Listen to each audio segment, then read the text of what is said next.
दोस्तों, जैसा कर्म करोगे वैसा ही फल प्राप्त होगा। ये कहावत हम सब ने बहुत बार अपने जीवन में सुनी होगी, लेकिन क्या सच में आप दिल से मानते हैं कि अच्छे कर्मों का फल अच्छा ही होता है? अंदर से कोई स्पष्ट उत्तर नहीं आ रहा होगा, क्योंकि हम अपने आसपास ऐसे बहुत से लोगों को देखते हैं जो जीवन भर अच्छे कर्म करते रहते हैं, लेकिन इसके बावजूद उन्हें अच्छे फल प्राप्त नहीं हो पाते। तो इससे तो यही सिद्ध होता है कि जिन महापुरुषों ने ऐसा कहा है कि अच्छे कर्मों का फल अच्छा ही होता है, या तो वो महापुरुष गलत थे या फिर हम कर्मों का लेखा जोखा समझ ही नहीं पाते। पर चिंता मत करिए, क्योंकि आज की कहानी सुनने के बाद कर्मों के बारे में आपकी सोच, आपकी दृष्टि एकदम स्पष्ट हो जाएगी। कहानी को आखिर तक जरूर सुने, तभी आप अच्छी तरह समझ पाओगे। दोस्तों, पुराने समय की बात है।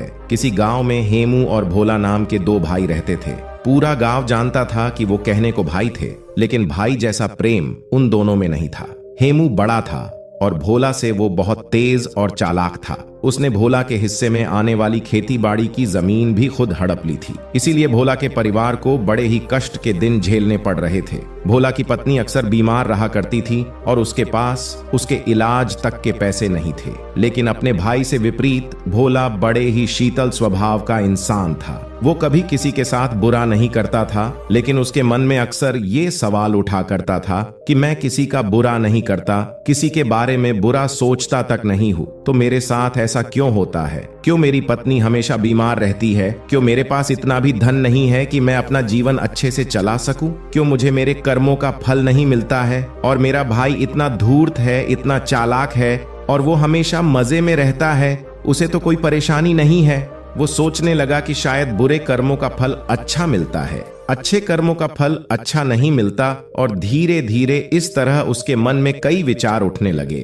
उसी गांव से कुछ दूर एक सन्यासी अपनी कुटिया बनाकर रहा करता था। जब भी वो सन्यासी गांव में भिक्षा मांगने के लिए आता तो सबसे एक ही बात कहता कि जो तूने किया वो तेरे हिस्से का और जो मैंने किया वो मेरे हिस्से का। भोला इस बात का अर्थ कभी समझ नहीं पाया। एक दिन जब वो गहरी चिंता में डूबा हुआ था तो उसके कानों में यही शब्द पड़े कि जो तूने किया वो तेरे हिस्से का और जो मैंने किया वो मेरे हिस्से का। जैसे ही ये शब्द भोला के कानों में पड़े तो वो गुस्से से तिलमिला उठा। उसने गुस्से में उस सन्यासी से कहा, हे महात्मा, आप हमेशा ही एक बात का रट लगाते रहते हैं जिसका कोई मतलब नहीं है। अगर आपकी बात सत्य होती तो मैं जीवन में अच्छे कर्म करते आया हूँ, तो मेरे हिस्से में तो अच्छे ही काम होने चाहिए थे, अच्छा ही फल प्राप्त होना चाहिए था। लेकिन मुझे कुछ भी अच्छा फल प्राप्त नहीं हुआ। मेरी पत्नी हमेशा बीमार रहती है, खाने तक के पैसे नहीं होते हमारे पास। सन्यासी ने बड़े ही शांत स्वर में कहा, बेटा, ऐसा प्रतीत होता है कि परिस्थितियों से तुम हार मान चुके हो। कठिन परिस्थितियों ने तुम्हारी सोच पर गहरा असर डाला है। बुरे समय में तुम्हारी सोच भी बदल कर रख दी है। तुम एक काम करना, आज संध्या समय कुछ फल लेकर मेरे आश्रम में आना, फिर मैं तुम्हारे सारे सवालों के जवाब दूंगा। और ये कहकर वो सन्यासी अपना भिक्षा पात्र लेकर अगले घर की तरफ निकल जाता है। संध्या समय भोला ने कुछ फल खरीदे और गांव से दूर उस सन्यासी की कुटिया की तरफ निकल पड़ा। जैसे जैसे वो रास्ते पर आगे बढ़ रहा था, उसे शांति का अनुभव हो रहा था, क्योंकि रास्ता गांव से दूर था, इसीलिए उसमें कोई हलचल नहीं थी। बस रास्ते में जगह जगह कुछ लंगूर और बंदर दिखाई दे रहे थे। भोला के मन में आया कि वो कुछ फल उन बंदरों और उन लंगूरों को खिला दें, लेकिन फिर उसने सोचा कि अगर मैं फल लेकर सन्यासी के पास नहीं गया तो मेरे सवालों के जवाब मुझे नहीं मिलेंगे। इसीलिए बंदरों से वो फल बचाता हुआ उस सन्यासी की कुटिया तक जा पहुंचा। जैसे ही भोला उस कुटिया में पहुंचा, वैसे ही सन्यासी बोल पड़ा, अगर मन में था तो ये फल खिला क्यों नहीं दिया बंदरों को? ये सुनकर भोला आश्चर्यचकित रह गया। सन्यासी को कैसे पता चला कि उसके मन में बंदरों को फल खिलाने की इच्छा उठी थी? उसने पूछा कि महात्मा, आपको कैसे पता कि मैं बंदरों को फल खिलाना चाहता था? सन्यासी ने बड़े ही शांत स्वर में कहा कि जरूरी यह नहीं है कि मुझे कैसे पता चला। हम तो सन्यासी हैं, सबके मन की बात पढ़ लेते हैं। जरूरी ये बात समझना है कि जिस तरह एक बछड़ा हजारों गायों के बीच अपनी मां को ढूंढ लेता है, ठीक उसी प्रकार कर्म अपनी कर्ता को ढूंढ ही लेता है। ये कर्म मेरे हाथों ही होना लिखा था। और ये कहकर सन्यासी ने उसके हाथ से फल लिए और बंदरों को खिलाना शुरू कर दिए। भोला इस बात का मतलब समझ नहीं पाया, इसीलिए उसने उस सन्यासी से सवाल किया, हे महात्मा, मैं आपकी बात का आशय समझ नहीं पाया। कृपया करके मुझे अज्ञानी को इसका मतलब समझाने की अनुकंपा करें। सन्यासी ने बड़े शांत स्वर में कहना शुरू किया, बेटा, मनुष्य को हमेशा यही लगता है कि वही करने वाला है, वही करता है और वही कर्म करेगा।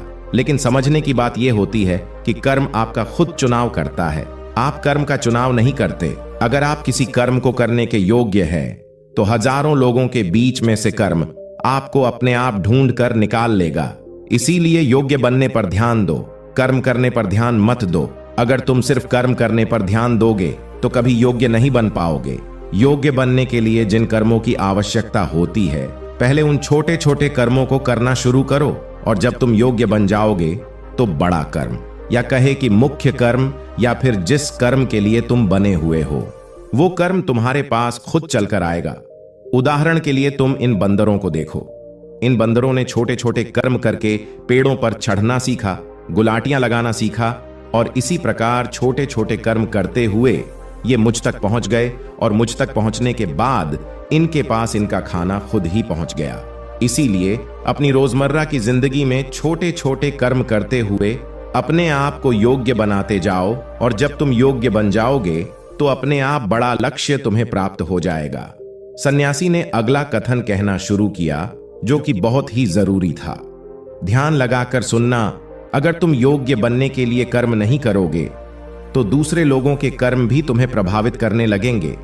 उदाहरण के लिए, तुम्हारी पत्नी कई दिनों से बीमार है।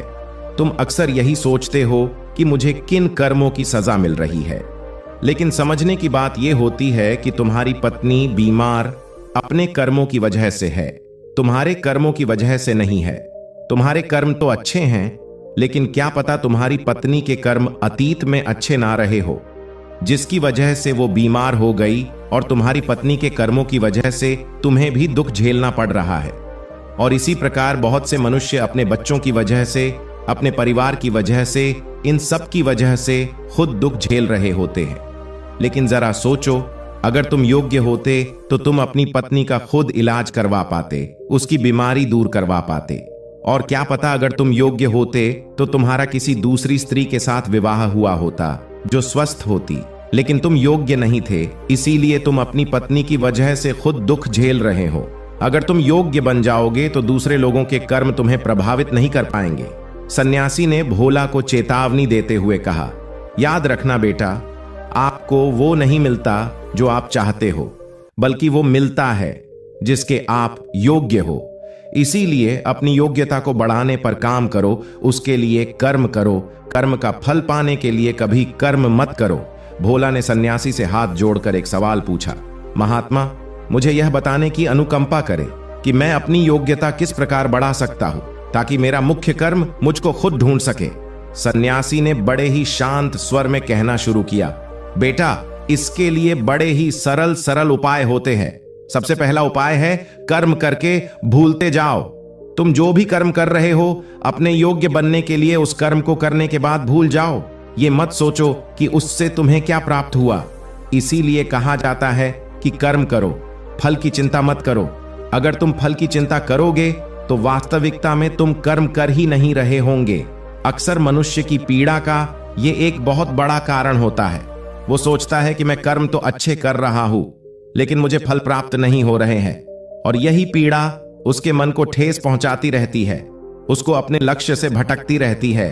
किसी कर्म को करने के बाद अपना आकलन जरूर करें, लेकिन फल की चिंता ना करें। भोला ने सन्यासी से सवाल किया कि महात्मा, हम अपना आकलन कैसे कर सकते हैं?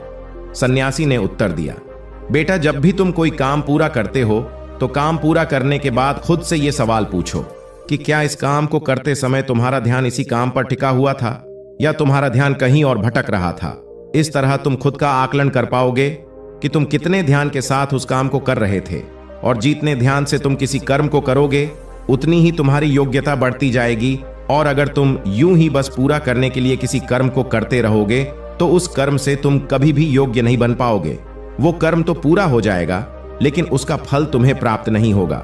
इसीलिए अपना आकलन इस प्रकार करो कि तुम्हारा ध्यान वहां पर टिका हुआ था या नहीं था, या तुम्हारे विचार तुम्हें कहीं भटका ले गए थे।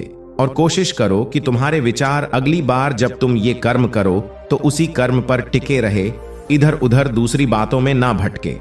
भोला ने इस पर एक सवाल पूछा। महात्मा, जब भी हम कोई कर्म करते हैं तो हमारा मन विचारों से ग्रस्त हो जाता है।